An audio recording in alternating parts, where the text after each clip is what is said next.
इसके बाद हम समझते हैं रिप्रोडक्शन के डेफिनेशन को और इसके अलग अलग मोड्स को। ठीक है, पहले अब हम लोग समझेंगे रिप्रोडक्शन के डेफिनेशन को। इसका डेफिनेशन क्या है, तो इसको हम लोग डिफाइन करते हैं एक बायोलॉजिकल प्रोसेस के रूप में। इसको लिखते हैं it is a biological process. It is a biological process by which an organism produces its young ones similar to itself called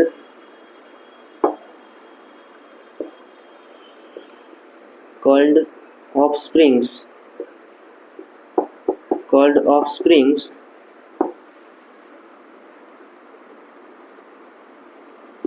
is known as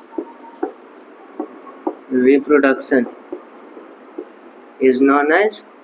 reproduction का डेफिनेशन है ये कि it is a biological process by which an organism produces its young ones similar to itself called offsprings. जो अपने young ones produce करता है उसके संतान को हम लोग ऑफस्प्रिंग्स कहते हैं।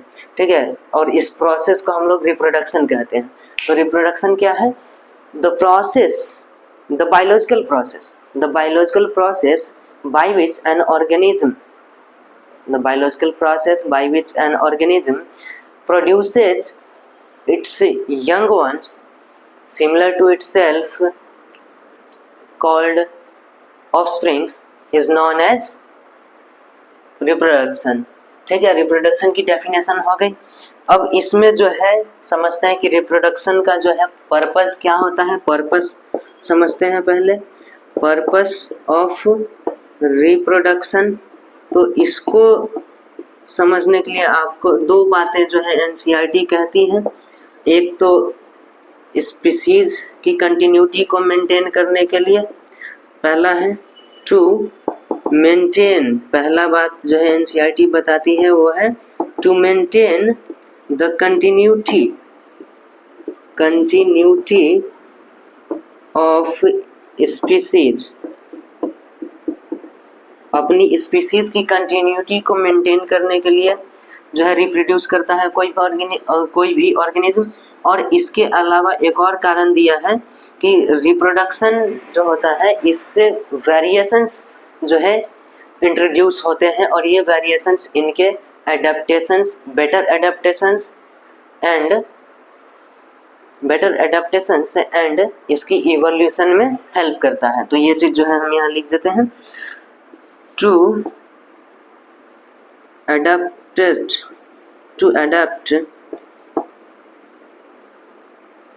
help in better adaptability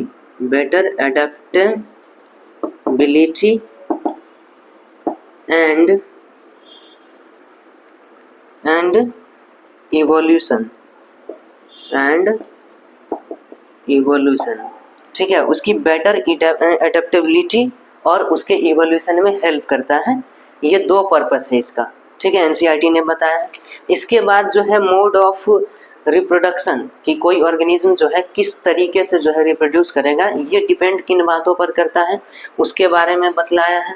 तो इसमें लिखता है कि द मोड ऑफ रिप्रोडक्शन, ठीक है सीधा होकर लिखते हैं, the mode of reproduction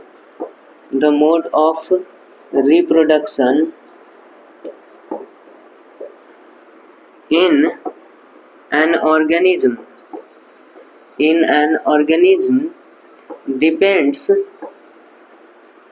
upon, किन बातों पर डिपेंड करती है? तो पहला है उसका हैबिटाट कि वो ऑर्गेनिज्म रहता कहाँ है, उसके हैबिटेट पर डिपेंड करता है। दूसरा हो जाता है उसकी इंटरनल फिजियोलॉजी, उसकी शरीर की बनावट कैसी है, उसकी आंतरिक संरचना कैसी है, उसकी कार्य प्रणाली कैसी है उसके शरीर की, इस पर डिपेंड करता है। और इसके अलावा और भी कई सेवरल फैक्टर्स जो है अपना रोल प्ले करते हैं इस चीज को डिसाइड करने में। ठीक है, तो the mode of reproduction in an organism depends upon its habitat, internal physiology and several other factors, ये आपको ध्यान में रखना है। फिर आगे हम लोग बात करते हैं इसके मोड ऑफ रिप्रोडक्शन के लेकर के। मोड ऑफ रिप्रोडक्शन की बात करें तो बेसिकली इसका दो मोड ऑफ रिप्रोडक्शन है। पहला है asexual mode of reproduction, and दूसरा है सेक्सुअल मोड ऑफ रिप्रोडक्शन। इन दोनों का जो है हम लोग डिसाइड किस बेसिस पर करते हैं, इन दोनों को हम लोग जो है किस बेसिस पर जो है डिवाइड करते हैं, तो ये डिवाइड किया गया है इस बेसिस पर कि रिप्रोडक्शन के प्रोसेस में कितने पेरेंट जो है इन्वॉल्व होते हैं।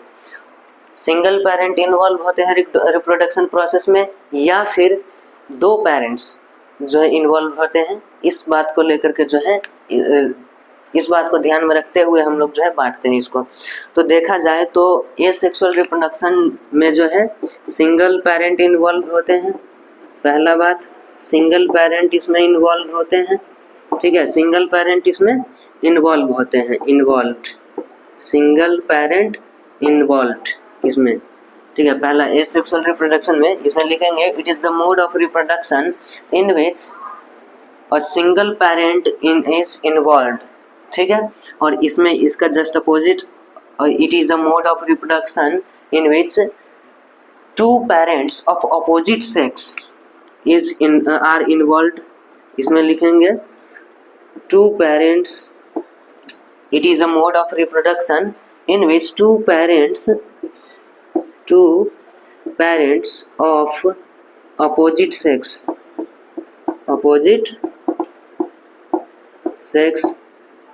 that is male and female are involved। इसमें जो है it is the mode of reproduction in which two parents of opposite sex that is male and female are involved। ठीक है, इसमें गैमेट का फॉर्मेशन नहीं होता है, गैमेट फॉर्मेशन जो है इसमें नहीं होता है, मतलब ये जो है बिना ही गैमेट फॉर्मेशन के ही हो जाता है, यानी नो गैमेट फॉर्मेशन।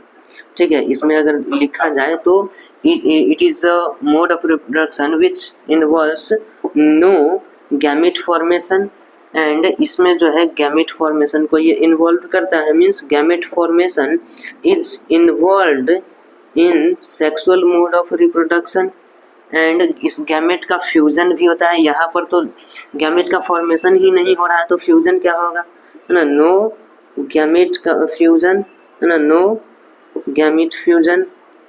ठीक है, माने फर्टिलाइजेशन इसमें नहीं होता है, और यहाँ पर फर्टिलाइजेशन अगर होता है। ठीक है, यहाँ पर फर्टिलाइजेशन जो है होता है, फर्टिलाइजेशन अकर्स। ठीक है, इसके अलावा इसी को आप 3 पॉइंट्स बना सकते हो। ठीक है, ये 3 पॉइंट्स हो गए। चौथा पॉइंट आप कह सकते हो कि जब इसमें गैमेट का फॉर्मेशन ही नहीं हो रहा है और फ्यूजन होगा ही नहीं, तो वेरिएशंस जो है इंट्रोड्यूस नहीं होंगे, मीन्स कि इसमें जो है न्यू फीचर्स जो है नहीं आएंगे, वेरिएशन जो है नहीं आता है इसमें। ठीक है, तो इसमें नो वेरिएशन आप यहाँ लिखेंगे, नो वेरिएशन, और इसमें जो है वेरिएशन इंट्रोड्यूस होता है, वेरिएशन, ठीक है, variation introduced in sexual mode of reproduction, introduced, जो कि इसके बेटर एडेप्टेबिलिटी और इवोल्यूशन में हेल्प करेगा। ठीक है, और एक और बात जो है आप कह सकते हो कि एसेक्सुअल मोड ऑफ रिप्रोडक्शन में मियोसिस नहीं होती है, meiosis does not take place, meiosis does not take place. अगर आप 11th क्लास में सेल डिवीजन को ठीक से पढ़े होंगे तो आपको याद होगा कि मियोसिस ऐसा सेल डिवीजन है जो कि केवल और केवल रिप्रोडक्टिव सेल्स में ही होता है। मीन्स जो रिप्रोडक्टिव सेल्स है मतलब जर्म सेल्स, स्पर्म और ओवम, उसी में होता है, अदरवाइज बॉडी के किसी अदर सेल्स में नहीं होता है। जो कि इसमें चूंकि गैमेट का फॉर्मेशन हो ही नहीं रहा है तो इसमें मियोसिस नहीं होगा, जबकि इसमें गैमेट फॉर्मेशन हो रहा है मतलब स्पर्म्स और ओवम का जो है इसमें प्रोडक्शन होगा तो इसमें जो है मियोसिस होता है। और वहाँ पर एक बात आपको ये भी बताया जाता है कि मियोसिस जो है only sexual mode of reproduction में होता है। ठीक है, तो वही बात यहाँ पर हम लिख देते हैं कि meiosis takes place, meiosis takes place. यहाँ तक जो है वीडियो का लेंथ काफ़ी ज़्यादा हो गया है तो आज के लिए इतना ही रहने देते हैं, फिर मिलेंगे। इसके कुछ छोटे से पार्ट्स और रह गए हैं, इस चैप्टर में हम लोग ये सेक्सुअल मोड को ही डिस्कस करेंगे फिर। और सेक्सुअल मोड ऑफ रिप्रोडक्शन में जितने भी इवेंट्स हैं वो आगे जब हम देखेंगे सेकेंड और थर्ड चैप्टर तो वहाँ पर जो है सेक्सुअल मोड के सारे इवेंट्स जो है वहाँ पर डिस्कस कर दिया जाता है। तो हम लोग इसके बारे में अब कोई फिलहाल इस चैप्टर में तो बात नहीं करेंगे। हाँ, एक छोटा सा वीडियो और आएगा इसका पार्ट 2 इस चैप्टर का, जिसमें हम ये सेक्सुअल मोड ऑफ रिप्रोडक्शन के बारे में थोड़ा बहुत जो है और जानकारी लेंगे। Thank you.